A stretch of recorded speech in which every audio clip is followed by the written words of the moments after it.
नमस्कार मित्रांनो, मी शिवानी आणि मी माधवी। तर मित्रांनो, आज आम्ही पुन्हा तुमच्या भेटीला आलेलो आहोत आणि तुम्हाला आज एक्साइटमेंट असेल की नेमकं कोणत्या विषयावरती आज आम्ही दोघे चर्चा करणार आहोत। तर वेगळं सांगायची गरज नाही, आज 3 जानेवारी आहे, सावित्रीबाई फुले यांची आज जयंती आहे आणि मित्रांनो त्यामुळेच अर्थात सावित्रीबाईंचं कार्य हे खूप मोठं आहे, सगळेजण आपण जाणतो। त्या निमित्ताने आम्ही 2 वेगवेगळ्या भाषांमधल्या 2 कवयित्रींच्या कविता आज आपल्या व्हिडिओच्या माध्यमातून तुमच्या समोर घेऊन येणार आहोत। आज मी तुमच्या समोर सादर करतेय ती पहिली कविता कदाचित अजूनही या कविता संग्रहामधली अनुराधा पाटील यांची ती घरी परतली या शीर्षकाची कविता। ती घरी परतली थकून भागून, ती घरी परतली थकून भागून, उतरवलं तिनं कपड्यांसोबत चिकटून आलेलं बाहेरचं जग, वेळात वेळ काढून बनवला घरातल्या घरात वाळूचा महादेव, मग पानं फुलं पूजापत्री करता करता केला उद्याच्या सगळ्या कामांचा विचार क्रमाक्रमानं। तसा या पूजेलाही काही अर्थ नाही असा मनात डोकावणाऱ्या कल्पना बाजूला सारून जोडले हात, मुक्या बहिरांच्या भाषेला द्यावा सोशिक प्रतिसाद तसे, आणि उलटवलं परंपरेचं फाटकं पान शिणलेल्या मनानं। ओके, हां, तर अर्थात आपण आताच अनुराधा पाटील यांची ही कविता ऐकली। माधवी, खरंच आपण पण आता ह्या गोष्टी जरा मोठ्या होतोय, एक लग्नाच्या स्टेज पर्यंत येतोय, तर आपल्याला ह्या गोष्टींचा सध्या खूप जास्त एक्सपिरियन्स येतोय की व्रतवैकल्य असतील तर मग ते एक कुठेतरी घरून एक प्रेशर असतं की नाही आता तू मोठी झाली आहे, अकॅडमिक्स जरी करतीये, नोकरी जरी करतीये तरी तुला सकाळी लवकर उठून ही पूजा करायची। भले आपलं म्हणजे पूजा इज व्हॉट, प्रेयर म्हणजे नेमकं काय असतं, तर आपण काहीतरी मनातून यावी ती गोष्ट अशी असते। आणि आपण जेव्हा बळजबरी करतो, मला नाही वाटत की कुठली पूजा आपल्या हातून जेव्हा होते तेव्हा ती तिथपर्यंत पोहोचत असेल। Like exactly. आणि मला असं वाटतं प्रार्थना किंवा आध्यात्मिकता ही प्रत्येकाची खाजगी गोष्ट आहे आणि ती कशा प्रकारे कोणी कशी पूजा करायची, कोणी कशी प्रार्थना करायची याच्यावरती बंधन आणि मर्यादा आली तर त्यातलं जे आपण पावित्र्य म्हणतो ते तिथेच संपून जातं। कोणी ठरवलेल्या नमुन्याप्रमाणे मी माझी पूजा, माझी आध्यात्मिकता ही प्रदर्शित करू इच्छित नाही, ती माझी खाजगी गोष्ट आहे। तेव्हा आता आपण ही माझी कविता तर झालीच, मला आता असं वाटतं तुझ्याकडून तू कोणती आज कविता इथे सादर करतेय ती आता तू म्हणावीस। अगदीच, जसं आम्ही तुम्हाला सुरुवातीला सांगितलं होतं की 2 वेगवेगळ्या भाषांमधल्या कविता आहेत। तर हिंदीमधली निर्मला पुतुल यांचा कविता संग्रह आहे नगाड़ी की तरह बजते हे शब्द। तर त्याच्यामधली मी एक कविता आज आपल्या सगळ्या दर्शकांना ऐकवते। नक्की। कवितेचं शीर्षक आहे अपनी जमीन तलाशती बेचैन स्त्री। यह कैसे विडंबना है कि हम सहज अभ्यस्त है, एक मानक पुरुष दृष्टि से देखने स्वयं की दुनिया। मैं स्वयं को स्वयं की दृष्टि से देखते मुक्त होना चाहती हूँ अपनी जाति से। वाह, क्या है मात्र एक स्वप्न के स्त्री के लिए घर, संतान और प्रेम क्या है। एक स्त्री यथार्थ में जितना अधिक घिरती जाती है इससे उतना ही अमूर्त होता चल जाता है सपने में वह सब कुछ।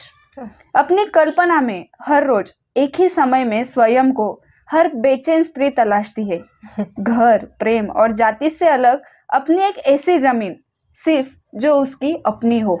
वाह। एक उन्मुक्त आकाश जो शब्द से परे हो, एक हाथ जो हाथ नहीं उसके होने का आभास हो। वाव, हे खरं आहे। आणि आजच्या काळातल्या स्त्रीला तर खरंच किती पंख आणि किती मार्ग, तिचं अवकाश खुलं झालं आहे आणि त्यासाठी बळकट पंखांची गरज आहे। आणि या कवितेतून या आणि अनेक गोष्टी प्रतीत झाल्यात। खूप सुंदर कविता तू सादर केलीस। अर्थात। आणि माधवी, मला असं वाटतं की आता तू एक खूप छान शब्द वापरला की स्त्रीला एक अवकाशपूर्ण एक आता आपण सगळे एक्सप्लोर करत आहोत। बरोबर। पण त्यासोबत मला असं वाटतं की अजूनही आपली जी घुसमट आहे ती पूर्णपणे व्यक्त होताना किंवा बाहेर येताना दिसत नाहीये।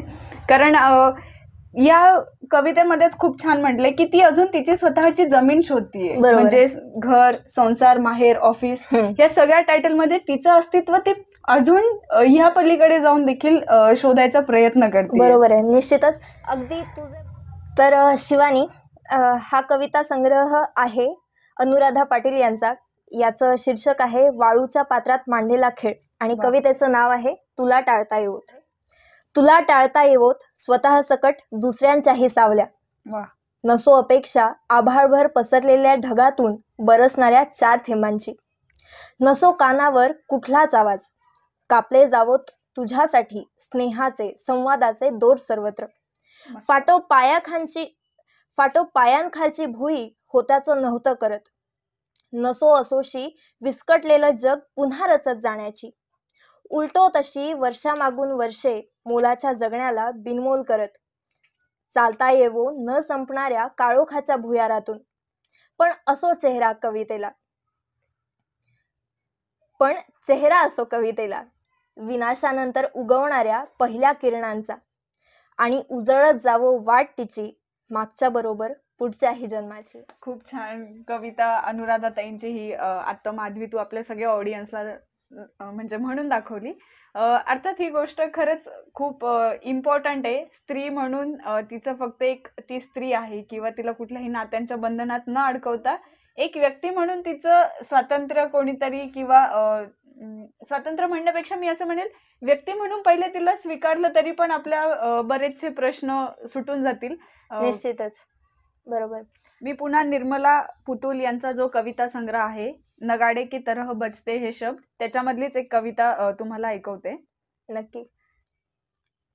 हे खूप छान वाटतंय ना, मराठी कविता आणि हिंदी कविता मस्त कॉम्बिनेशन होत आहे आपलं. अगदीच. कवितेचं शीर्षक आहे पहाडी स्त्री.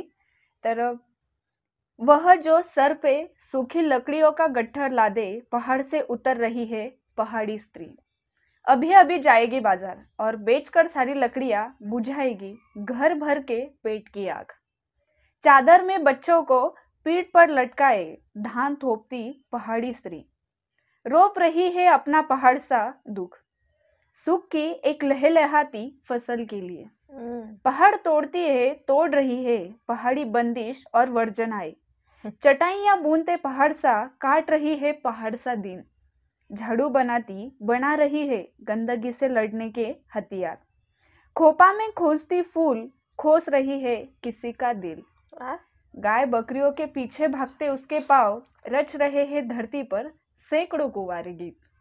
वा वा वा. म्हणजे मला या गोष्टीचं आश्चर्य वाटतंय की 2 वेगवेगळ्या प्रांतात जन्मलेल्या या स्त्रिया, 2 वेगवेगळ्या भाषेत लिहिणाऱ्या या स्त्रिया, आणि तरीही त्यांचं काय म्हणतात मन हे किती एकमेकांशी मिळतं जुळतं आहे, आणि तरीही त्यांच्या कवितेमध्ये वेगळं पण त्यांनी टिकवून ठेवलंय. अर्थात म्हणजे बघ, एक नॉर्मल स्त्री असू दे, शहरामध्ये कॉर्पोरेटमध्ये जॉब करणारी किंवा एक पहाडी स्त्री असू दे, तसं तर स्त्रीला सगळ्यात जास्त इम्पॉर्टन्स किंवा तिचा दर्जा किंवा तिचं स्वातंत्र्य किंवा तिचं एक्झिस्टन्सच यामुळे आहे की वंश वाढवणं हे तिचं सगळ्यात मुळात, अगदी माणूसच नाही, प्राणी असो पक्षी असो, स्त्री म्हणजे स्त्रीलिंगाचं कामच ते आहे.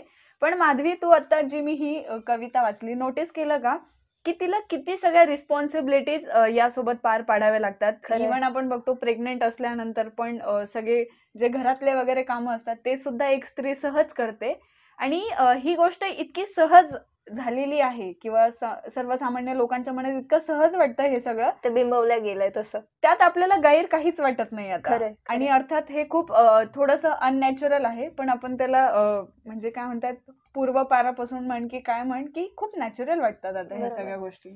आणि मला वाटतं या इतक्या सगळ्या जबाबदाऱ्या एकट्या स्त्री वर्गावरती सोपवून आपण तिचं उदात्तीकरण करू पाहतो, जे की ते किती जस्टिफाय करणे, त्याचं किती योग्य आहे ते जस्टिफाय करणं, हे याच्यात मला शंका वाटते. पण आजच्या या निमित्ताने आपण आज या कवितांचं सादरीकरण केलं. आजचा दिवस असा आहे की ज्या स्त्रीचा जन्मदिवस आहे त्या स्त्रीने संपूर्ण स्त्रीच्या हक्कांची भारतामध्ये, महाराष्ट्रामध्ये एक चळवळ उभी केली, आणि ह्या स्त्रीने आपल्याला तिच्या अंगी असलेले सगळे गुण, त्यांचं जे ध्येय होतं, जे स्वप्न होतं ते आपल्यात रुजावं, यासाठी आपण आशा करूयात की हे सगळे गुण आपल्यामध्ये येतील, आणि आपले दर्शक जे आहेत तेही, मग ते भले स्त्री असो किंवा पुरुष असो, ते एकमेकांना पूरक असं वातावरण निर्मिती करतील आणि आपल्यासोबत आणखी एका व्यक्तीला त्यांची जबाबदारी घेत आपण हे सगळं पुढे नेऊत, हा वारसा सावित्रीचा, अशी आशा करूयात आणि आजचा हा कार्यक्रम इथेच संपवूयात. जर तुम्हाला हा व्हिडिओ आवडला असेल तर लाईक करा, शेअर करा आणि अशाच रंजक आणि कडक व्हिडिओज करता कडक लाथ या चॅनलला सबस्क्राईब करा. बेल आयकॉनवर टॅप करायला विसरू नका, म्हणजे आमच्या नवीन व्हिडिओचे अपडेट तुम्हाला मिळत राहतील.